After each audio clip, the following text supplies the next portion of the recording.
Le damos la bienvenida al señor Zabaleta, quien mejor, que es uno de los voceros más destacados de la policía del condado de Miami-Dade. Gracias, Zabaleta. Sin duda que sus compatriotas no es la palabra, sino sus colegas en Nueva York han tenido una semana importante, grandes problemas con el alcalde de Blasio, y ahora acaban de arrestar a los sospechosos del crimen, a esos dos policías que no estaban haciendo nada, solamente es supuestamente una vendetta. Cuénteme las relaciones raciales en este momento entre la policía y los afroamericanos. ¿Cómo usted la ve?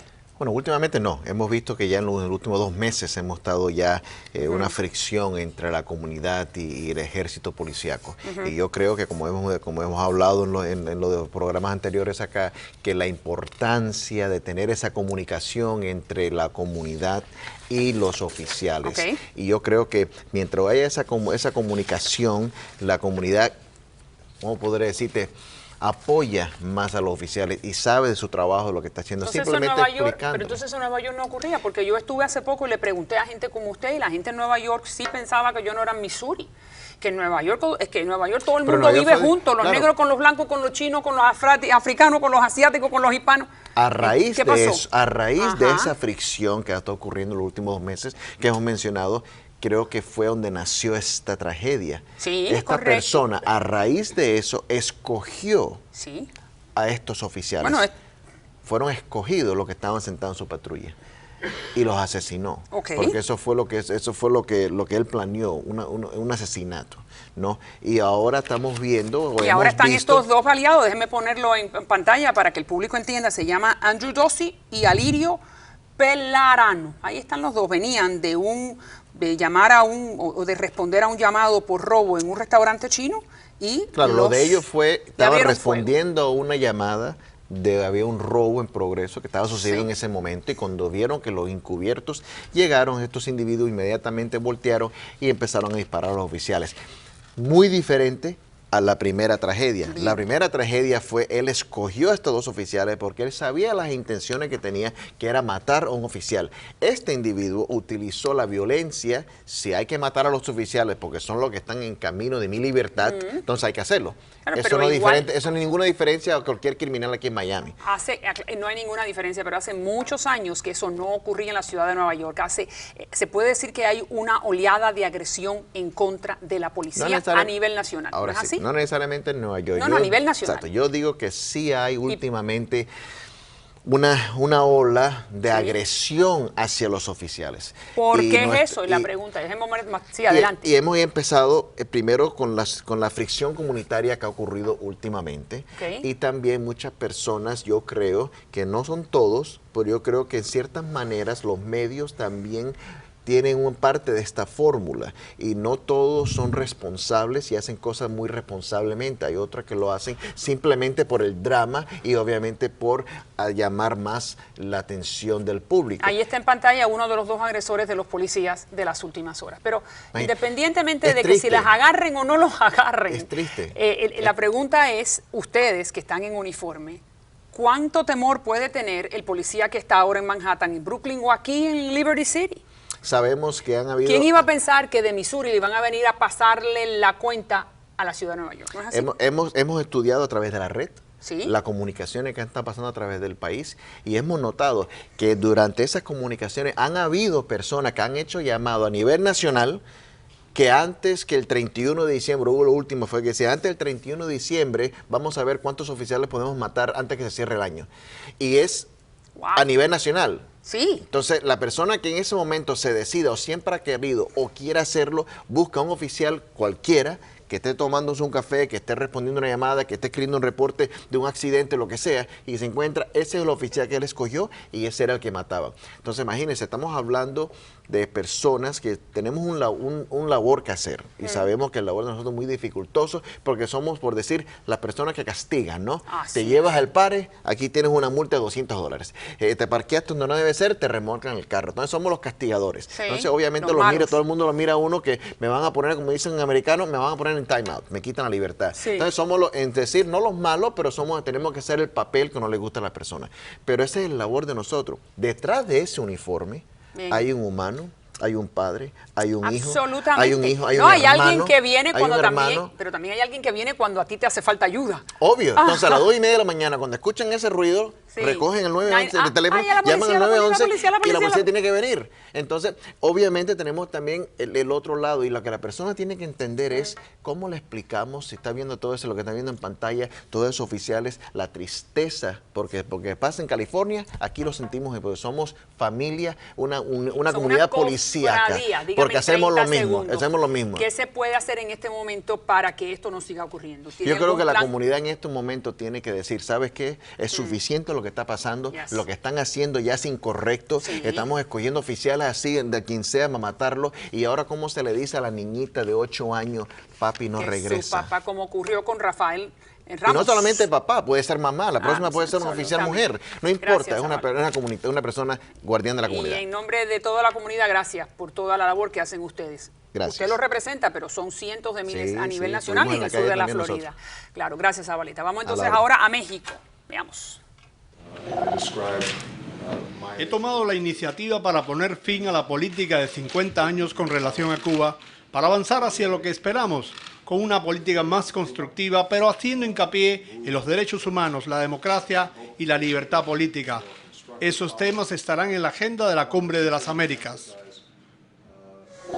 Señor Vivanco, está con nosotros directamente desde Washington, el representante para las Américas de Human Rights Watch. ¿Cómo está usted, caballero? ¿Qué tal? ¿Cómo estás, María Elvira? El gusto es nuestro. El gusto es nuestro. Ahí está en pantalla el presidente Obama, el presidente Peña Nieto, que está en una visita oficial en los Estados Unidos. Obama habló en particular sobre Cuba, como ustedes acaban de escuchar, de que va a estar en la Cumbre de las Américas y que van a pedirle a la frase que es su favorita, derechos humanos a Cuba. Déjenme solamente mostrar a Peña Nieto para entonces entrar en México. Adelante. Muy bien. También muy audaz para haber logrado un acuerdo entre su gobierno y el presidente Castro de Cuba, a efecto de normalizar la situación entre las naciones. And finally, I have also made an acknowledgement in terms of the very audacious decision that you've made to reestablish diplomatic relations with Cuba, with President Castro and your country, sir. Y en este tema hemos ofrecido toda la disposición y colaboración del Gobierno de México para lograr el propósito que ambos presidentes de Estados Unidos y de Cuba se han propuesto para el restablecimiento y normalización de la relación entre los dos países. Mientras el presidente Peña Nieto y el presidente Obama, en particular Obama, le pide a Peña Nieto mientras que el presidente Obama le está diciendo a Peña Nieto que él quiere los derechos humanos en Cuba, usted, a través de una carta que vamos a poner en pantalla, señor Vivanco, le está pidiendo a Peña Nieto que no se olvide de los derechos humanos en México. ¿No es así? Esta crisis ha traído la atención internacional en los últimos meses debido a dos grandes atrocidades, el peor que hemos visto en México en los últimos años. Dígame, señor Vivanco. María Elvira, lo que resulta, yo diría, desafortunado, es que la carta que enviamos recientemente sobre derechos humanos en México se la enviamos al presidente Obama, no al presidente Peña Nieto. Y le pedimos al presidente Obama que aprovechara esta oportunidad para referirse idealmente públicamente a la precaria situación, a la grave crisis por la que atraviesa México en materia de derechos humanos, que da cuenta de un récord deplorable en derechos humanos en México, con cientos de miles de personas desaparecidas, ejecutadas y torturadas, en un marco de impunidad.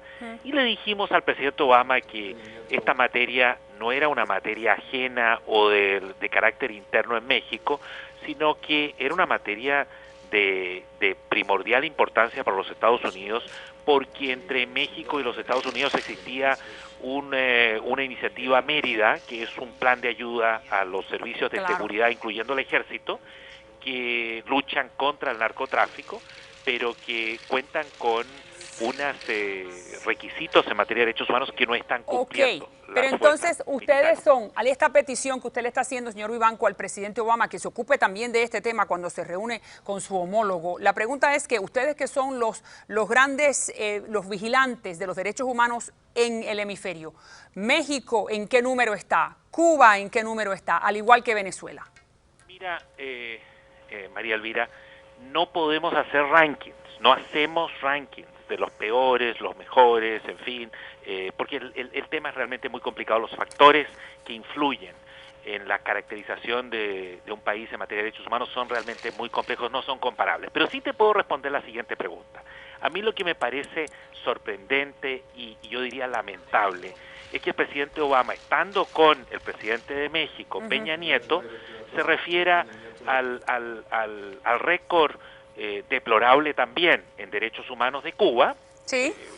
Cosa que me parece perfectamente válida y además necesaria, y dice que él va a ir a hablar sobre derechos humanos en Cuba en la Cumbre de las Américas, sí. y con gran dificultad, con enormes trabas, logra finalmente balbucear una preocupación sobre el tema de los 43 estudiantes desaparecidos en México, cuando está junto al jefe de Estado, que hoy día representa al país con una de las, yo diría, mayores crisis en materia de derechos humanos de todo el hemisferio occidental. Claro, sí, pero y eso sí me parece que da cuenta de una inconsistencia, porque si vamos a hablar de derechos humanos en Cuba, hay que hacerlo, pero también hay que hacerlo en Colombia, en México, y especialmente si está con un jefe de Estado que tiene un récord, como insisto, tan deplorable como el récord de derechos humanos de Peña Nieto. Y le agradezco muchísimo, y sin duda que la Casa Blanca ha registrado su petición, pero bueno, sabemos que a veces la política es el arte de lo posible, ¿no es así? Y que ese tema era un poco escabroso para hablar en esta reunión. Pero muchísimas gracias. Siempre un gusto en tener al señor Vivanco, que es el jefe de la sección de Américas dentro de Human Rights Watch. Un gusto. Y fíjense, solamente los dejo con estas imágenes de hoy. Uno de los congresistas del sur de la Florida, el señor Carlos Curbelo, haciendo su aparición por primera vez en el Congreso Federal norteamericano. Ahí está en pantalla donde está el señor Boehner, que es el secretario, el tercer hombre más importante del país. Ahí vemos a Curbelo al lado de Mario Díaz-Balart, jurando su puesto por primera vez, representante de este sur de la Florida en el Congreso Federal norteamericano. Ya regreso con más. Barack Obama buscaría alianza con el presidente mexicano Peña Nieto para democratizar a Cuba. Y nuevos sucesos se registran en Nueva York contra 2 policías. En unos momentos.